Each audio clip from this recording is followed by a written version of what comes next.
Do you like books? I mean, really, really like books? Then you're in the right place. Each week, your host, Sam Hankin, interviews the best of today's top-selling authors and the up-and-coming superstars of modern literature.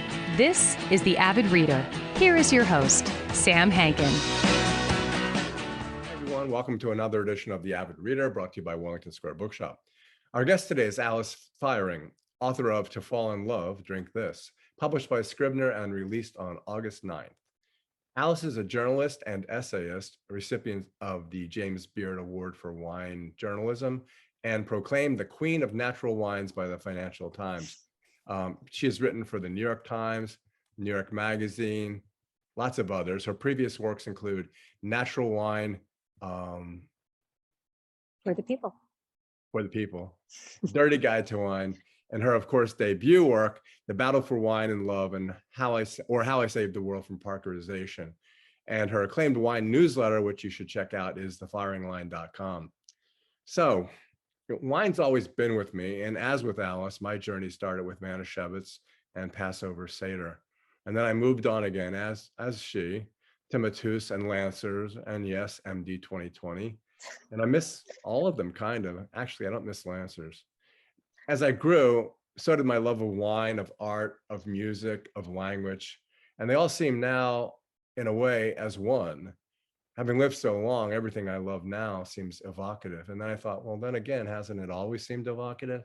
I mean, you think like the smell of burning leaves, the sound of distant thunder, the taste of a ripe peach, a rainbow, the touch of skin on skin. But sometimes to achieve a deeper understanding and access to layers of meaning and measure, you need a Virgil as a guide on your journey. And Alice is and has been for, I guess, into 3 decades now, such a guide, championing natural wines, tilting at windmills and winning, weaving her life with her wines and entertaining us as she teaches. This book from a bookshop owner is an easy sell from the wonderful cover on in. And here to tell us more about this particular love story is Alice Feiring. Hi. Hello. Hi. Thanks for that wonderful introduction. Sure. So first things first, you're like 16, your parents keep the Sabbath, they're kosher. Why do they have a round bed? No one had a round. People asked that. People were fascinated. You're not the first person to ask that, though it never occurred to me. First of all, only one of them was Orthodox. My father was like one of your Labradors agnostic, and kind of flamboyantly agnostic. It was my mother's design choice. It was a bed of the 1950s, and she just thought it was pretty. But people really thought it was about their hot sex life, but I can attest to you that it really wasn't. Well, that brings me to something I said in the introduction about weaving your life and wine and how you do it so seamlessly in this book. And I thought, some of this stuff, especially about your dad, is like really confiding. And I thought, yes, to a therapist. And then I thought, wow, you're really telling us a lot about your life. There's lots of interesting incidents, but you're also telling us a lot of things that happened to you and a lot about your relationship with your parents and relatives and friends and lovers. Yeah, well, I'm hoping in a way that it's just not about confessional, but I guess I was very carefully picking and choosing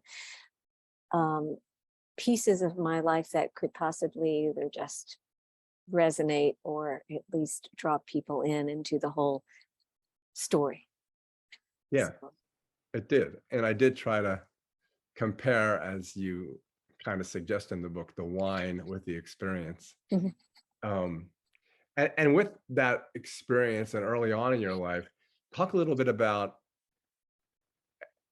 how you kind of set the stage with your grandfather, who you loved, and who helped you to, I guess, not only kind of appreciate, but hone your sense of smell, which lent to your ability to discern good wines. Which I only discovered probably, I think that I really only thought about this about 8 years ago, about my grandfather and what we did together and how that shaped me. He spoke, well, we called it Hanglish. He spoke very bad English, and I really had very little Yiddish. And only looking back do I realize that smelling things together was a form of our communication.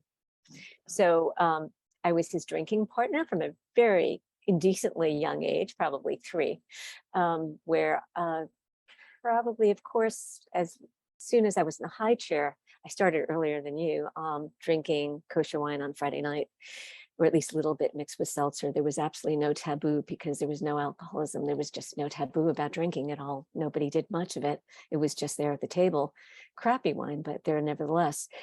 But it was when I would spend the night at my grandparents', he would tell me a bedtime story about the mamala and the 3 bears, and the 3 bears wanted to come see the mamala, and he ended up, it was me, the mamala, and giving the bears some from schnapps, which was not sweet schnapps like peppermint schnapps, but it was some sort of brandy whiskey. And then he would always, and mamala, a bissel of schnapps. So that was our first drinking together. And of course, it was tiny amounts. And then as I got older and I was more snooping, I realized he had a drawer full of champagne bottles, little perfume bottles, little miniature perfume bottles. And he would sniff them. I mean, he wasn't wearing them. He wasn't, my grandmother certainly didn't wear perfume, but he just sniffed them. And at some point we sniffed them together. And that got me, probably, maybe I just had the innate ability to smell everything before I ate, but it really reinforced the habit that anything that went into my mouth, I smelled. Anything that I picked up, I smelled. And to the point where I was completely ridiculed by my parents and my brother. Did he wear aftershave? No, it was really a very scent-free environment. I thought about that because of the guy you kind of semi-dumped because of his Irish Ooh, Spring. right. That was my first published essay. Well, My name not is dump. Didn't my get far Hebrew enough. name is Shmuel. Ah, nice. Obviously, I'm emotionally attached to that. Yeah, and in Yiddish it's Shmuelech. Uh-huh. So, well, and I'll get to the wine, but it was just fascinating. But your brother was right. How could you possibly go up into that apartment? What were you thinking? I was 14. Yeah, well, It was 14, and I was raised in such a, so 19, this is giving my way, right? So 1969, the height of, Summer of Love. everything, St. Mark's Place, Summer of Love, trust everybody. I was also brought up in such an environment that I never knew bad things could happen to people. Maybe the worst thing that could happen is I heard about molestations, but honestly, I didn't know what a molestation was. Maybe he would expose himself. At that point, people had been doing that on the Long Island Railroad for a while. So I knew what that, underneath not expose themselves. They were doing things underneath a newspaper that I didn't exactly know what it was, but it didn't feel good. And I just didn't know that really, really bad things could happen to people. So I was too embarrassed to show him I didn't trust him. I was that insecure. I was that afraid. I was that self-conscious that he would know I didn't trust him, which I did not do. But how I got into that apartment, I was not going to go to the apartment. I thought going to the roof was safer. And had it not been for the cloudburst, I would not have been in his apartment. Unless, of course, he abducted me, which he probably would have done and gotten me into his apartment. But you did have the guts, which I wouldn't have, to go back and ask him for The Plague by Camus. Which is crazy. I would mean, never do you that. Can't make that shit up, right? Am I allowed to say that on here? Yeah, you can't make that stuff up, that I had the plague. I mean, of all, there were a lot of books that could have been, more metaphoric, but it just seemed an apt one. Yeah, no, do we need to explain to a reader what we're talking about? Or is this self? No. No. Okay, good. Yet. I mean, I think it's intriguing enough for someone to say, Fine. what? Fine. So, yeah, I knew that when I got out of that apartment, I was so pumped up on adrenaline. I was so almost feeling my fear had been supplanted by fury, by anger. How dare he? Now, I weighed, what did I weigh? Like 95 pounds or something. I'm 5 feet. I was fast because I was a dancer, though he was tall. And, and certainly, and I wasn't very strong. I was just quick. Yeah, I was fueled by anger, and I just like pounded on his door and I asked for my book back. I remember going, book, please, please. That reminds me, when I say you had guts, is like later on in the book, still haven't gotten to wine yet, when you're touring Auschwitz and Dachau, which I still can't do.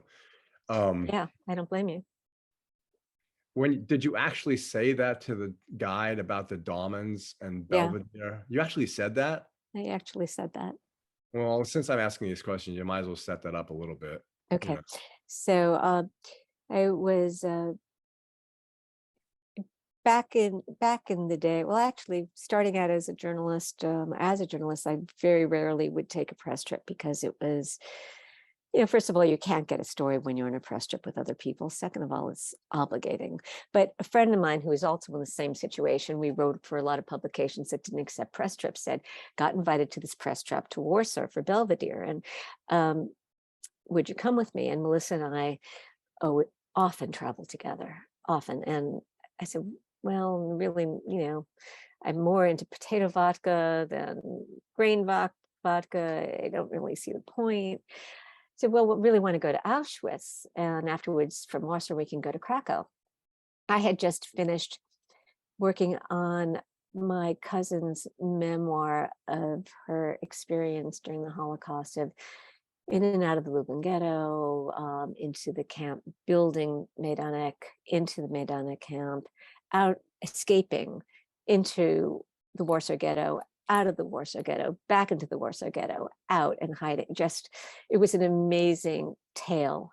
And I said, well, I'd rather go to the family camp. I don't really like the look of Auschwitz because it looks like a cleaned up museum. It wasn't, but if we could go to Birkenau, which is right next door. Okay, because I had realized that Birkenau was cleaned up, but it hadn't been sanitized, and there was no visitor center, and there was no fancy lights and signage. So I agreed. A first step, of course, was our obligatory trip to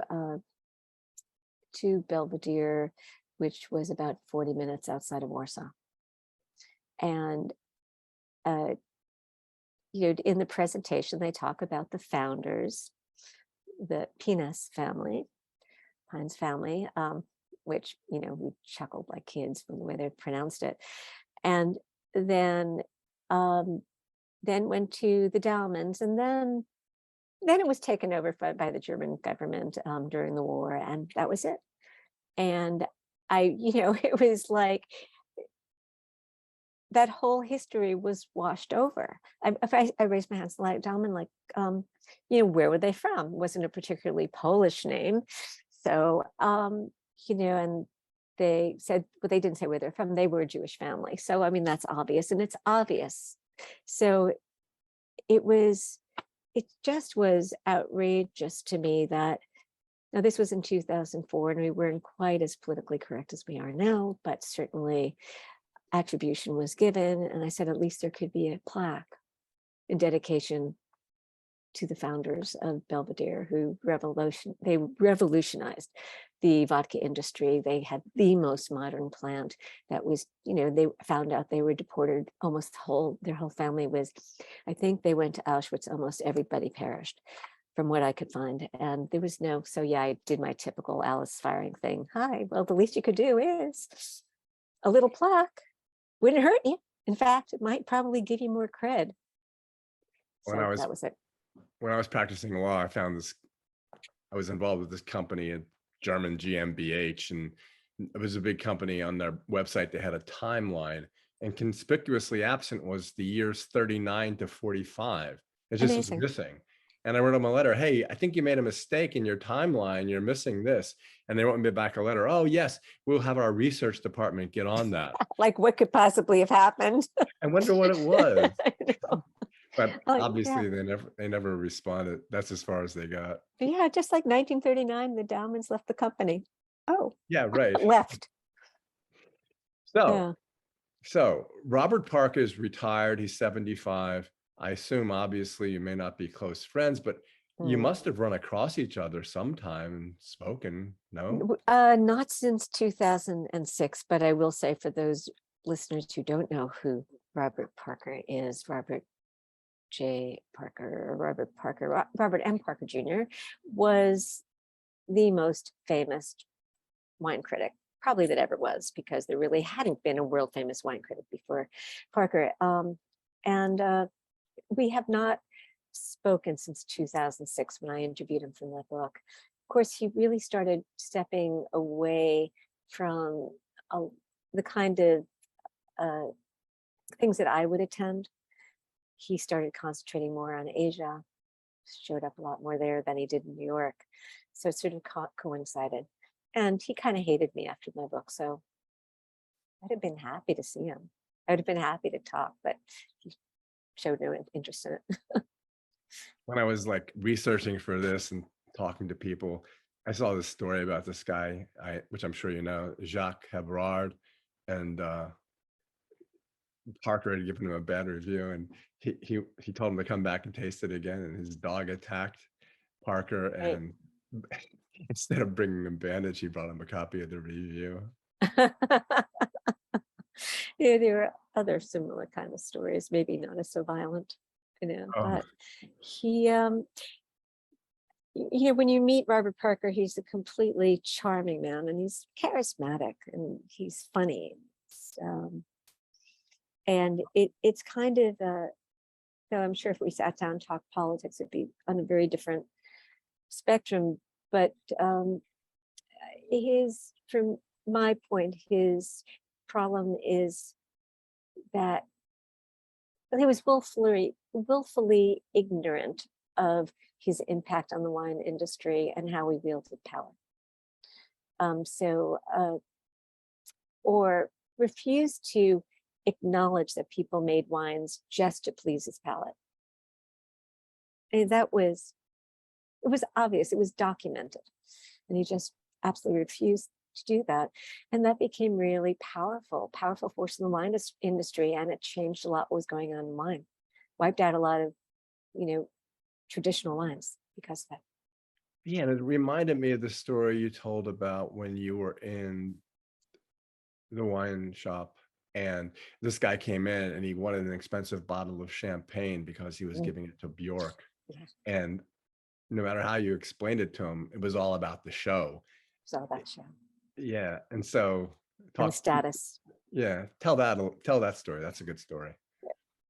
So yeah, this is the companion piece to when I showed up at the Nina Simone concert, and I was in a position of not having, not just concert, but hanging out with her before she went on stage, and wanting to bring her a bottle of champagne, but not really being able to afford it. So I bought something of phenomenal quality that I could afford. So the companion thing, so I'm in Astor wine shop near me, and I love going in there around, all the time, but it was before New Year's. There's always a lot of really great sales in champagne before New Year's. And I love eavesdropping on people and what they're going to buy. And this one guy said he needed a special bottle of wine because he was going to Bjork for New Year's. And I really wanted to be the advisor on that one. I said, okay, I know exactly what you would like. But he gave me the parameters. It had to have a box. And of course, he was picking up, he wasn't going to go with the regular Clicquot, but he probably was going to go with the Grand Dame that had a box, and it was his price point. And I tried to tell him that the reason that he's really just buying the label, he's buying the box, he's buying the advertising, he's buying the marketing. Because if Bjork, who was kind of like an organic kind of girl, ever went into the vineyards that those wines came from, she would never put that stuff to her lips, because they're really, especially when I wrote that piece, very heavily chemicalized. And even now, most of Champagne has probably the most abominable viticulture in France. And it really is, when you put a really beautiful bottle of champagne in somebody's glass, invariably they will say, even though they've been buying the Clicquot and the Moets of the world, they will say, oh, I didn't know champagne could taste like that. Because basically most marketed champagne really is kind of like sugar water with bubbles with a little bit of cream inside. You know, it's funny because you didn't say it in the story, but with regard to the view of Clicquot and the Grand Dame, I felt bad because like in 1990, you kind of let me out a little bit, but you know, now I understand Hennessy and Louis Vuitton and all that. Yeah. But when I said evocative in the introduction, and this goes to exactly what I feel about understanding wine. I had this bottle of Grand Dame and I loved it. And That 1990 is a different world.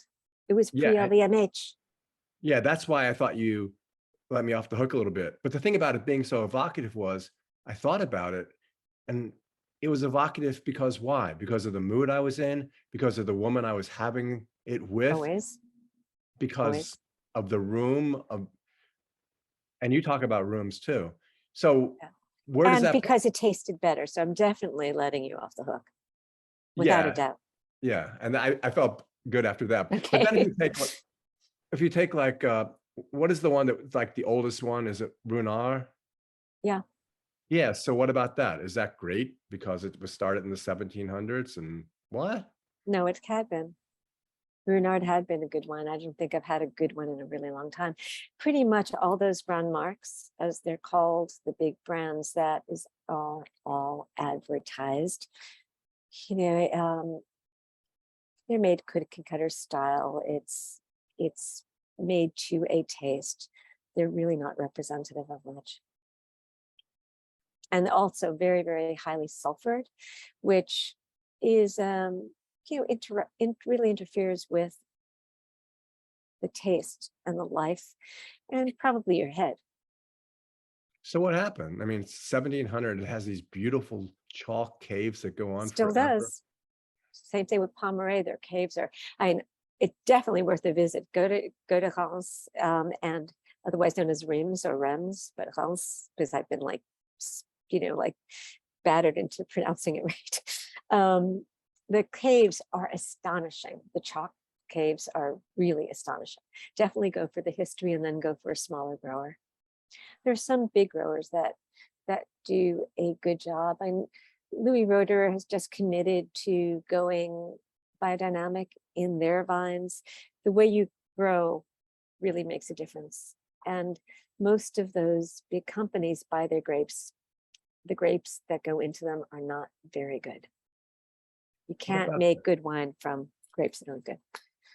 What about that one that everyone's drinking now? Is it Domaine Noir? It has that white kind of plasticky cloth cover on the bottle. You know what I'm talking? You know which one I'm talking about? No, I don't. I didn't know Oh. everybody is drinking it. No, I No. think I know who you're talking about. And the last time I visited, they were, if we're talking about the same one, they made more of an effort in viticulture. They grew some of their own grapes. They were a good middle run house.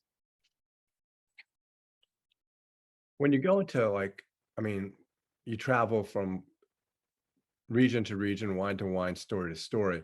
So when I was reading towards the end, the Sauternes, and I was thinking, so I have these Sure. two bottles of Chateau Yquem from long ago, 1990 is the vintage. Okay, pre-LVMH. Okay. Right. So LVMH is a great stock to own. They do really well. They certainly do, but their wine thing, I think, except for the champagnes, actually have always been a bit of a loss leader. And what's the joke that, you know, how to make $1 million in the wine business is you start with 3 million. But it's kind of a prestige thing going along with their whole prestigeness.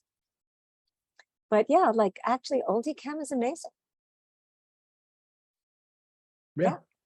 It's Well, and then things changed when LVMH took over almost everything. Production went up on everything. Yes, When you increase the production, the quality goes down. yeah, It's very hard to maintain. it's funny when the big companies buy, like Constellation Brands buying Mondavi and then hiding the fact that they also do little sparkling seltzers and things like that. Yeah.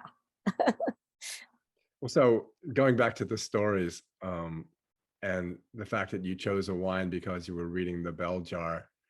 Talk about that wine, because she didn't know what it was. She knew what the label was. It goes back to what we were talking about. Right. It goes back to what we were talking about. So in the bell jar, she talks about how she was about to lose her virginity, and it was really the fact that this very chalky, pasty math professor, who she didn't seem very attracted to, pulled out a Louis Saint-Georges, and she was just really riffing poetically on the fact of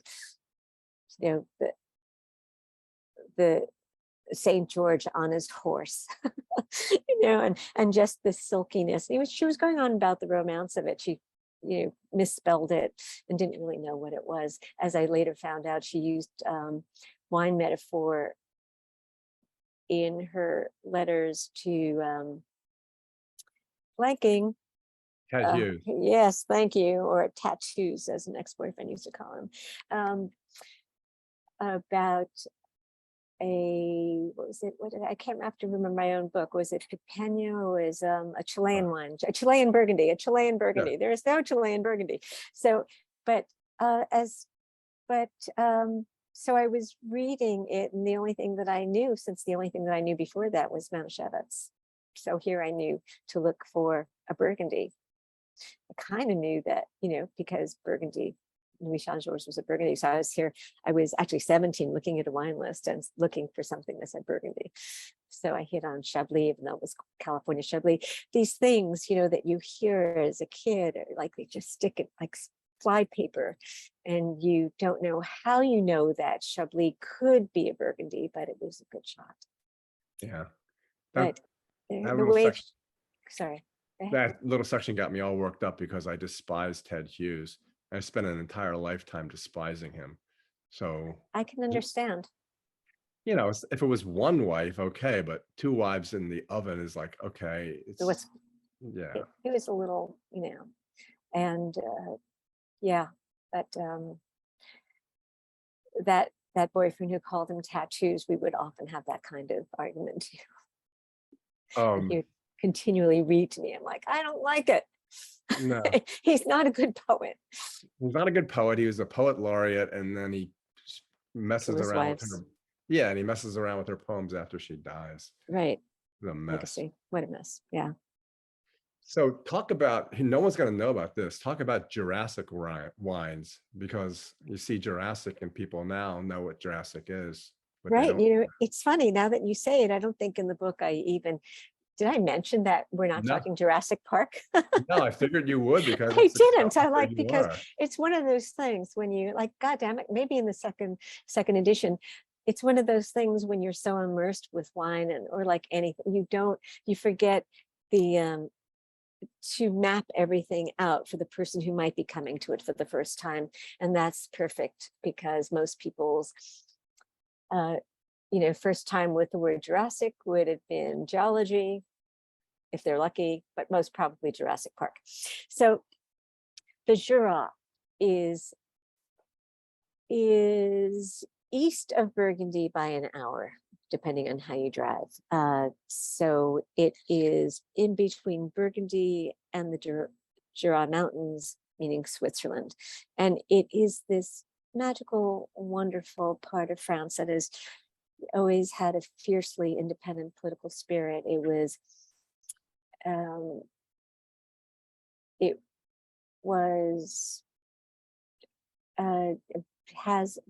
going to say, like, a real hot spot for the resistance in World War II, especially being that bridge between Switzerland. But it is also kind of a lost wine world until recently. Very rural. The cows still stroll through the vines. It's very peaceful. It's where Pasteur did most of his experiments. Pasteur's family did have the wine business there. There's small pockets and of vineyards as opposed to these large tracts. And a beautiful expression of Pinot Noir. I think it's my favorite expression of Chardonnay. There is a grape that is truly indigenous to the area called Sauvignon, not to be confused with Sauvignon Blanc, which is everybody's first connection to it. They always think, oh, they're not pronouncing it right. They're really bringing me a Sauvignon Blanc. And then you get something that tastes completely crazy different. And you think, oh my God, I'm too embarrassed to say, but this isn't what I order. It's a place that makes magical wines, and I love the wines. And for the red wines, they grow a beautiful Pinot Noir, a grape called Pulsard, which is kind of ethereal, and Trousseau, otherwise known as Bastardo in Portugal. So, okay.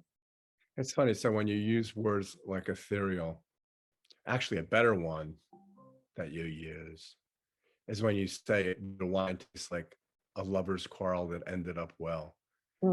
And I'm certainly not going to, well, maybe I will, but probably not going to say that or feel that way. So, and I know you always say like, but now that you know it's a possibility, you might be on the lookout for it.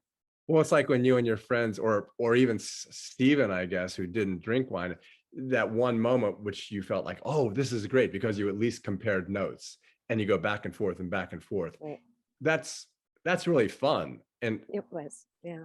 Yeah, and that was a good description of how you felt, but you're so funny because you just go, okay, 3 years later, that was it, done. And I thought, this is a wonderful love story that's going to end, like a movie, and then just it's funny because it's people who have read the book, a lot of people have asked me, so what happened to Stephen? And that's one of, this is a memoir and essays, and this is one of the instances where if I was turning that story into fiction, I would have told a story. And I would have, made the story work. But it was like, okay, that's my life. I made the point with this story. Do you really need to know the rest, what really happened? I wasn't sure. That's where I think that my life isn't that interesting. So I didn't have the nerve to write a totally, though I think there's a narrative arc here. I don't think that I really had the nerve to do a whole what would I say? No, I made the point. The point about that story was what happens when you fall in love with somebody who doesn't share that passion with you. And there are people I know, dancers, they could never, fall in love with somebody who didn't dance because it was so important. But people feel that way. I mean, there's a certain rigidness about it, right? So I think when you're young, you have these parameters of what you need. And that was the point that I wanted to make in that story. Yeah, and I think you did. But I disagree with you that you have to agree on everything. And no, you don't. At least he made the effort. No, obviously there were other points. The thing is, if he made a beautiful compromise, and with the compromise is that he would take a few sips and he would smell the wine and talk about it with me. And that was a beautiful compromise. It was. Right? Yeah. And it meant a lot to me. Yeah, and there were other problems. There were the relationship he kept on asking me to marry him, and then like backing away from it. It's like after the third time you go, okay, fine, I got the hint, I'm out of here. No, I'm a guy too. I've done it. I want to marry you eventually. Yeah. I'll give you a promise ring. Yeah. No, it was, and actually at that age, I think the fact. My very Jewish background and his very Catholic background were probably the main reason. His being very straight and my being a little bit wilder, also another problem. So but he was a good guy, and we're still in touch, by the way. We're friends. Oh, that's good. Yeah, I have been able to do that too. It's great. Yeah. Like my first wife is my best friend. Even her husband now is my best friend. Really? She married one Jewish attorney, and then she married another Jewish attorney. I married two Irish Catholic girls. This is what I do. Anyway, so Yeah. I'm going to Paris next week. And Great. so this is very Lucky you. American. It's very American, but like you talk about it too, though. So if I have a baguette and cheese and I'm walking by water in the sun, I'm like as happy as I can be. Mhm. I really am. And the other thing that I thought about is, and you do talk about this a little bit, is when you go to just like a little family restaurant, I Mhm. always just say, I'll drink whatever you drink. And it's always like the best wine in the world. Yeah. If you're in a small country place, yeah, Yeah. you can, yeah, often it's just simple. And, I think at least I have one chapter in the book when I talk about my first assignment from Connoisseur magazine where, I talk about, not every wine has to be important. Simplicity is a beautiful thing. And we forget that in wine or life, actually. That's But funny. the baguette walking. In Connoisseur, you had to hedge your bets, kind of like when you went to Long Island and it's silly people. And Such a disappointment. but your article, you had to kind of say it's up and coming, I or had to. that was great. I have to write like that sometimes too. Yeah. So look, each chapter has this like header of this great wine, and then at the end you have say, drink this, drink this, drink this. Mhm. But readers are going to say when they read it, and you need to tell us, how do they get these wines? Mm, How do they find them? You're telling us drink this and you'll fall in love, but right. then how do we go out about drinking them? Well, there are lots of wine producers recommended, and I believe in wine producers, not necessarily one specific wine from that producer. I do that specifically because you can't always get every wine that you want. And the wines that I recommend are usually small production or small-ish production. So I give a wide range. What you do is you go online and you search them. The simplest way, and it's not perfect, is try winesearcher.com. I wish there was an alternative, but there still is not. And you can select by state what you're looking for. You might have to order them depending on where you are. If you're in Philly with strange wine laws, you might have to get into a car and drive Delaware. to, yeah. Or to, or DC, or has it, or next time in New York, stock up, or New Jersey. So, but the internet is your friend, and just know that these are not wines where you can go in to your local bottle shop, or package store or supermarket, definitely. But yet there is at the same time greater availability, and they are worth seeking out.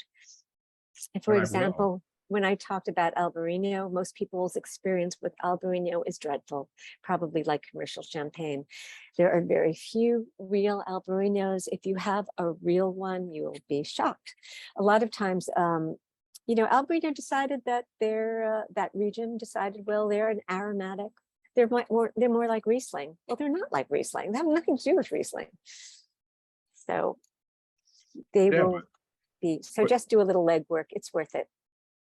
Like that. But then again, the differing opinions when you ask your friend about what do you think of perfumey wines, and she says, well, the first thing I think about is gagging.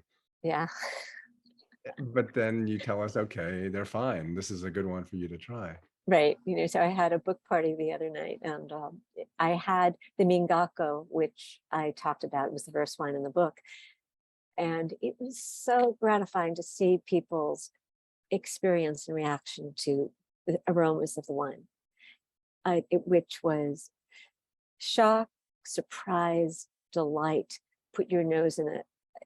And I also have the caveat, sometimes it is, if there's no skin contact for wine really refers to a white wine made like a red wine. So it's not pressed off the skin right away. It is fermenting on the skin for a bit. And that tampers that strong aroma just enough to make it beautiful.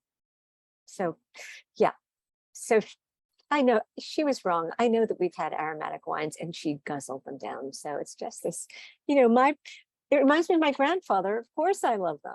Other people may have different bad associations. So if you don't like it, at least you'll know about it. Hey, so your grandfather, and then you talk about your mother, who is your mother was 98 during COVID, and when you wrote this book. Is she still Well, around? actually, I put in 98. She's actually 97 because I knew when the book came out, she would be just about 98. She is still around. Good. That's So great. she's going to be 98 in November. I figured, I'll lie about her age and make her older than she is. She's very sensitive about her age. I said, come on, you're almost 100. Get over it. Does she still criticize you?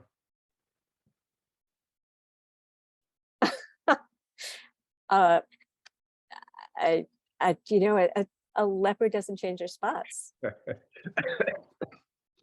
It's gotten worse. I hate what you do.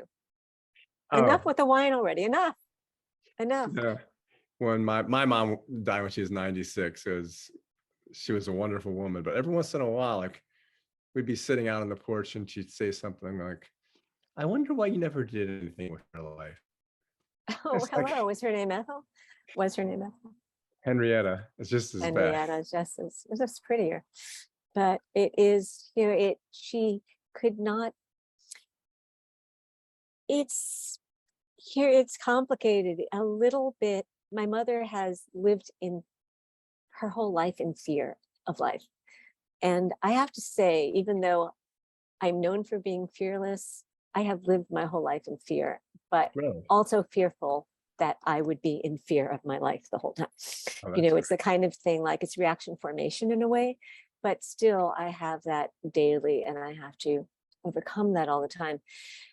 And for her, is it a little bit of a jealousy because I did not stay in the box that she wanted me in and to keep me safe? It's a combination of that and envy and proud that, she doesn't understand travel. She's really a shtetl girl. She tried to give me the shtetl mentality, and she can't understand why. I like exploring, going. I need to be on a plane every 5 weeks pre-pandemic. But yeah, no, it's a personal terroir where I come from. Actually, didn't you get on a plane during the pandemic? Well, yeah, it's still been during the pandemic. The first time I was out of the country the first time I was on a plane was about a year ago, September. That was my first out. I did go to Vermont, but I didn't fly. So that was my first. And since then, I've been in Europe 3 times and Georgia. I finally got back to Georgia as well. You love Georgia. Oh my God, I love Georgia so much. Talk about Georgian wines. People don't know about them. Georgian wine. So Georgian wines, the longest unbroken tradition of winemaking. It's about, give or take, about 8,000 years. But I say longest unbroken, if you can still find places in Georgia, and a lot of people still make wine the way they would have made 8,000 years ago. So, or maybe 6,000. So stomping the grapes in a carved out log by gravity, everything goes into a buried amphora they call qvevri, and they come in various sizes, either reaching in clean or jumping in clean. And as long as there are no earthquakes, it'll stay in the ground happily for centuries. And then, so it sits there, they scoop it out because they don't have pumps, or they didn't have pumps, into the other qvevri, because you have to, to keep the wine clean, you do that. They seal it up and they open it up 6 months later. There you go, wine. It's amazing. So when I talk about skin contact wine, it was the white wines. Originally, there was no white, red, rosé. Everything was co-fermented, and everything probably had this kind of amber color of wine, which Georgia is famous for their amber colored wine. The wines are, right now they're going through a bit of an evolution as people are traveling, but the wines are deep and rich, exciting, it's a little scratchy, orange blossom, a lot of orange blossom, almond kind of stuff. Don't think of a very fruity, aromatic or tasty wine. Think of something more of the earth. Well, switching, like if you run the gamut, because you mentioned you went to Vermont and you talk about, I wouldn't, it's like Pennsylvania wines, they suck. Well, they don't also, well, yeah, they suck. But yeah, they do. But Vermont, but that'll change. I would think the same thing. And then it's like Athena springing from the head of Zeus. You have this new Beautiful. grape, and they invented themselves. Well, So, no, it mostly came out of Cornell and Michigan. The grapes mostly came out. So mostly they deal with hybrids, which are basically weather hardy grapes, because the usual grapes, Chardonnay, Pinot Noir, blah, blah, blah, are too delicate to be grown in such extreme conditions of their weather. So until 2011, there was no hope for that wine industry. They grew hybrids, but they were weedy, they were icky, blah, blah, blah. And then came along Deirdre Heakin, and she started farming well, the key, treating these grapes as if they were Pinot Noir, the king of kings, which I don't believe, but people think, just treating them with respect, farming biodynamically, and listening to the grape. And the wines are refreshing and delicious, and a lot of sparkling wines. Think Lambrusco, a good Lambrusco, which by the way, I love.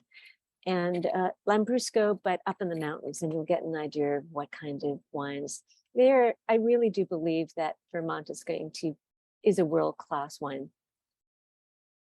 And you'll be seeing more. And you'll see eventually, once people look at where they're from, once Pennsylvania looks at their soils, very fertile soils, they're going to have to do something with all that fertility, a lot of humidity. They might have to go with hybrids because it's hard to grow grapes in humid conditions. But once you really listen to that soil and not say, oh, I want to be Burgundy or Bordeaux, then you can sing within your range, you can make a good wine. Yeah, but it's like Vermont, it's like kind of like people talk about Maine. You have, 3 seasons, winter, July, and August. That's why you got to go with hybrids, a short growing season. And that works. That works. That works. Huh. Trust me. Well, I have to trust you. I am the queen. Trust me. You're the queen. It says you're the queen in your It mind. says, right? Yep. Believe everything you read. Please. Well, another one of the funny stories is, your father was this philanderer, and you make it very clear that he was a philanderer. But like, his girlfriend, they had this little wine cellar that was like 70 degrees. Yeah. It was basically a closet. But you were able to steal one decent wine, right? Yeah, I did. I stole 3 wines and one was amazing. Really? Yeah. Oh, the Barolo was exquisite. I mean, it changed my life, that Barolo. That was 1968 vintage, and I drank it in 1980 with Stephen, the non-drinker, and friends who really drank more. And that it was the wine that made me realize that wine is different.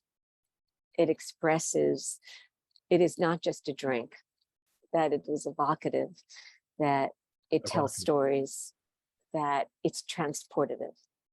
That is the wine that made me realize not every wine can do that, but that what made me realize it could do that. Before that, I was just drinking and liking the taste, but that smacked me up the head.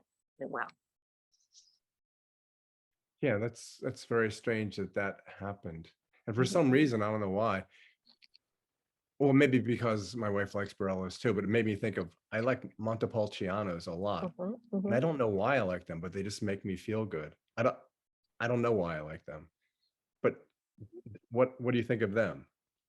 Well, they're not all created equal. Right. That's a bad question. But Montepulciano di Abruzzo, so they're things like, if you ever have Emidio Pepe, kind of pricey, if you want to splurge, fabulous Montepulciano. I'm writing it down. What was it again? Emidio Pepe, EMIDO, new word, PEPE. Got it. There are, yeah, they're wonderful. There's a rustic warmth about, for me, when they hit well, there's a rustic warmth to it. By rustic, actually my rustic is not somebody else's rustic, a little bit like bloody iron kind of quality. And yeah, they're nice, can be. Oh, And back in yes. the 90s, I drank a lot of them too. Well, early on, you talk about, you just kind of like name dropping, philosopher dropping. You talk about Maimonides, Kant, and Camus. Let me show you this. So for my 70th birthday, this guy gave me this book. It's Maimonides. Oh, medical application? Oh, Medical, aphorism. yeah, Ha, wow, treatises 10 to 15. And that's basically amazing. all he says to do is let blood, enormous amounts of blood. And I'm waiting for the next two books to come out, which is one's on hemorrhoids and one's on coitus. Wow. So, Okay, that's going to be, are they coming? That was not a joke. That was actually happening, right? oh yeah, there's a whole bunch of them. But it was a Yeah, good bloodletting. What else you going to, use what you have? Yeah, but it was like he gave me 10 to 15.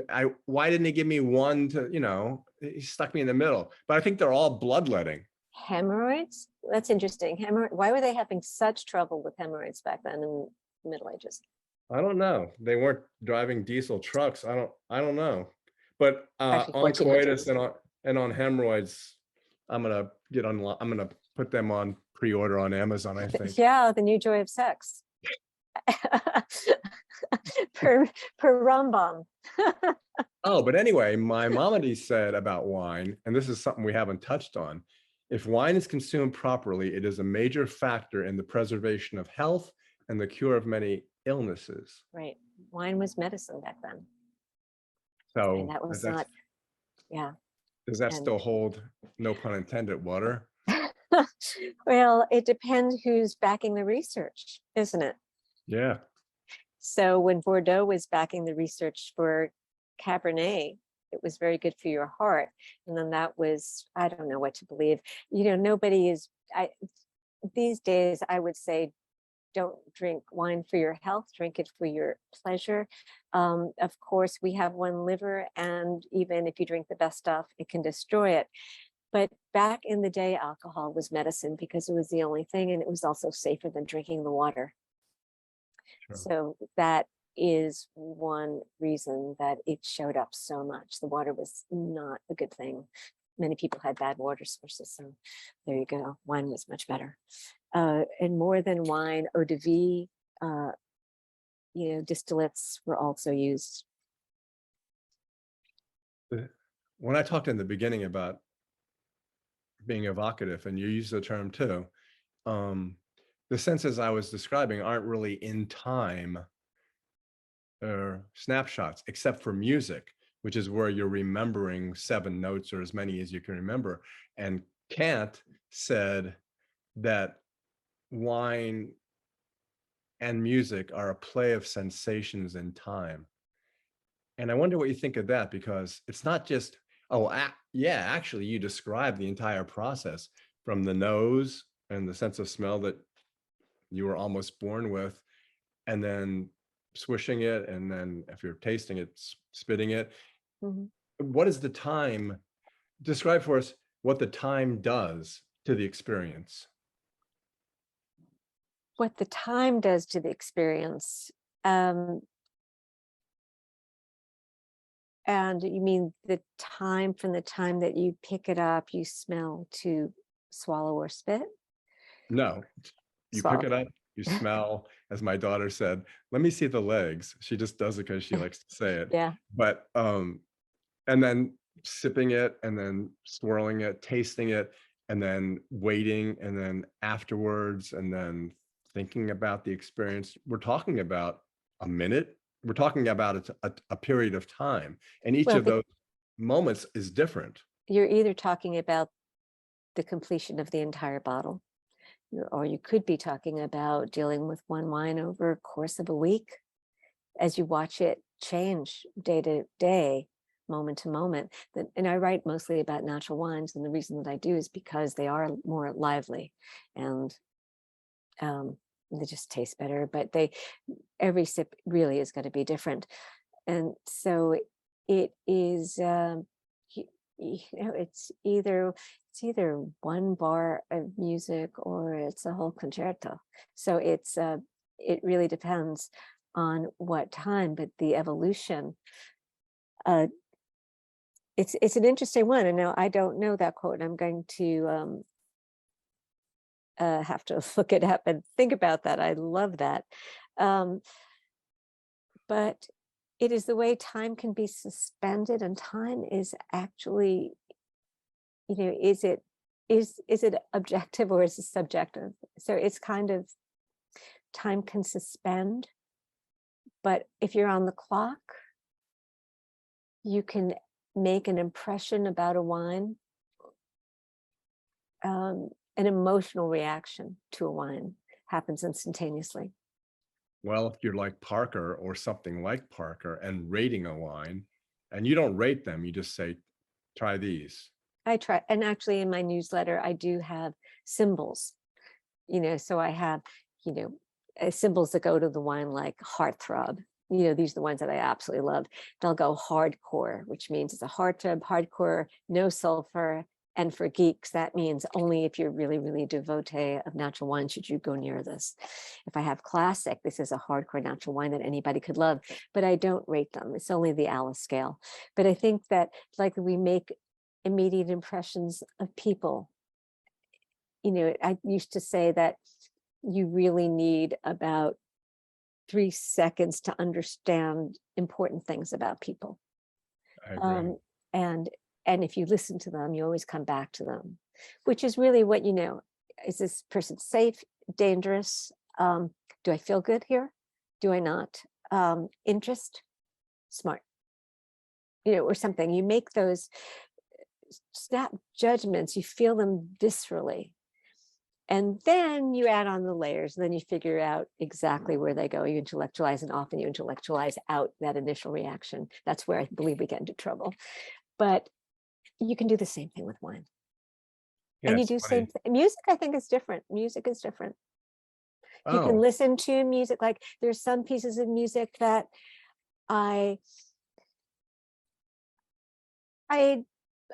Carmina Burana, first time I listened to it, I thought it was really commercial.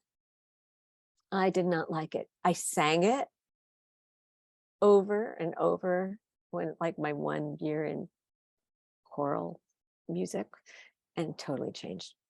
hey, My did you really feeling. write about the Morris dance, or was that a joke? I do Morris dance. Oh God, that's disgusting. It's like clogging. Did you? No, not really. Did you ever see King Sessigman? They're in Well, after Philadelphia. I'm like, I go down every rabbit hole. So as soon as you said it, I immediately went to YouTube and watched them. I'll send you some pictures of me dancing. I Oh, love it. I love oh, it. And anyway, what's the matter with clogging? I don't know. I just have this visceral It's fun. response to it. It's fun. No, I'm not. It's just me. And you talk about pegging people. I mean, you and I can we can peg each other in 5 seconds, but my initial thing is just basically, are you funny? And it's like Jerry Seinfeld says, if you're not Mm. funny, he has no real interest in talking to you ever again. Great. I have a quote from That's bad. Camus in The Yes. Plague about wine. Yep. Do you know Go it? ahead. Let's find out. It says, one of the cafes had that brilliant idea of putting up a slogan, the best protection against infection is a good bottle of wine. Did I put that in the book? Because I've used that in pieces of mine. Yeah. It's No. great. Yep, exactly. Staggering down the street, vociferating optimism. I love that quote. And I love The Plague, and I love Camus. And he's God, back. which piece did I use that in? I had thought it was like, oh, I know. Actually, it's not in the book. Did I write it out? I think it was in, so this book was, it came out of an essay that I wrote for New York Magazine on drinking alone during the quarantine. And or the shutdown. And I think that was, and I have a feeling that I like that quote. I have to go back. Maybe it to see isn't whether there. catched it. I could have missed it. I thought I read things pretty closely. Maybe I missed it. Sounds like you did, but yeah. So I was like, I remember searching for it because I remembered vaguely. And of course, a lot of people were rereading The Plague during March 2020. Yeah, and then you tell us about, well, who tells us in their book, you've been doing this, and you tell us about psilocybin under the bed, or whatever. That's something I would say, but I wouldn't expect you to say it. I'm a writer.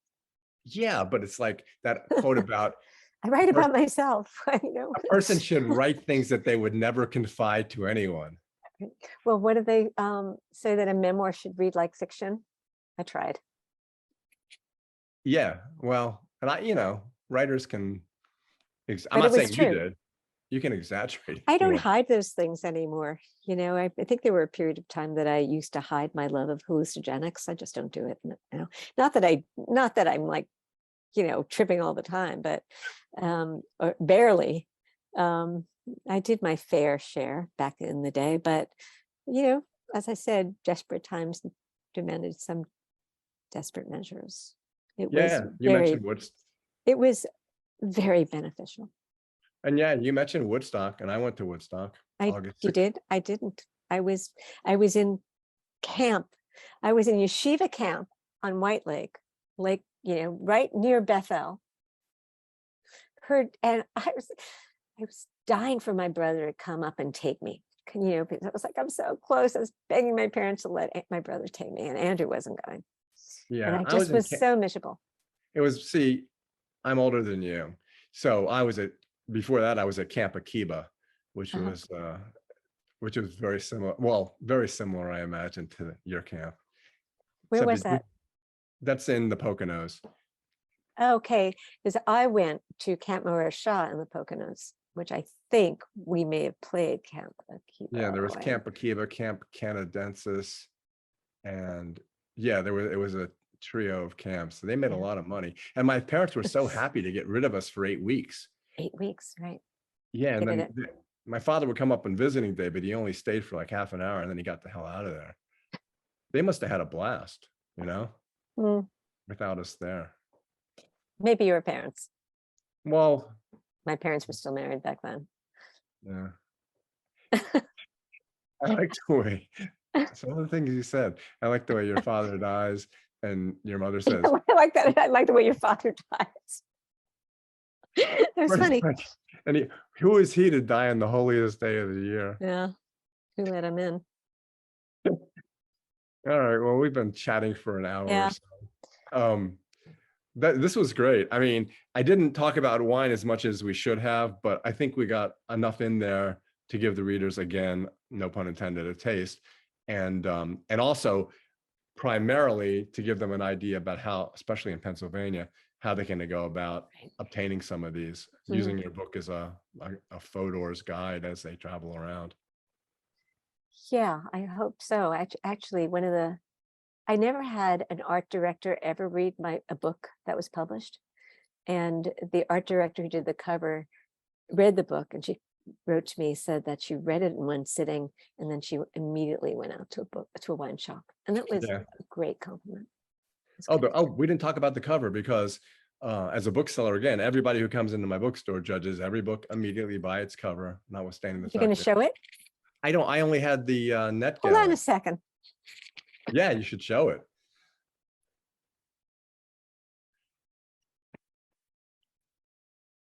So it's your. How can we not show? Is it backwards or do you? I don't know. It's only backwards when it's. Well, yeah, no, it's right. No, you had it right. It's only backwards when you have a virtual background. No, that's you can see it pretty well. So it's your namesake, Alice. It is. And so, did you decide on that, or it's a great cover? At first, there was a very beautiful cover, but it was about wine, and it was like, even though this is a wine book, I think you can really read it as a memoir, and I didn't want it to be just solely focused on wine drinkers, and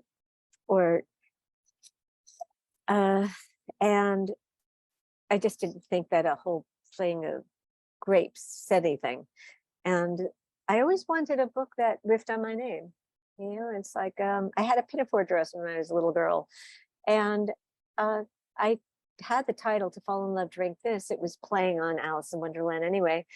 And so actually my friend Melissa, who I went to Auschwitz with, said, why don't you just, riff off one of those old illustrations? And so I wrote back, right. And instead of a flamingo, give her a big bottle. So there you go. Yeah, and Alice is, like you say, I mean, words like ethereal and whimsical and mystical, all those words that can describe wine also describe Lewis Carroll in the books too. And I do mushrooms in the book. So, I mean, how can it not? Oh. I mean, obvious, right? That's going to sell some books and unsell some other books, I think. Probably sell more books than unsell them. Yes, I think so too. Doesn't mean that they have to eat. But basically, I learned I think whether or not somebody has ever done hallucinogens, I think I was very happy with the way I conveyed what it actually did for me and what it actually gave me, as far as wine, as far as life, as far as grieving my brother's death. I think that there's something deeper in it than just that I did some mushrooms. So. Yeah, and then, back in the day, everybody did everything when That's you right. and I were, and now once again, everyone I know does what you're doing. I mean, it's just, it's so funny how it's come full circle, except now it's totally accepted by our peer group. Right. Boomers. Okay, boomer. Okay, boomer. All right, so our guest today, Alice Feiring. The book is To Fall in Love, Drink This. It will be out August 9th. This interview, if my producer gets it out, should be before the book actually is released or close to it. Okay. And the day it is released, it'll be on our front table. And thank you so much, Alice, for joining us today. Thank you very much. It was really fun. It was so long.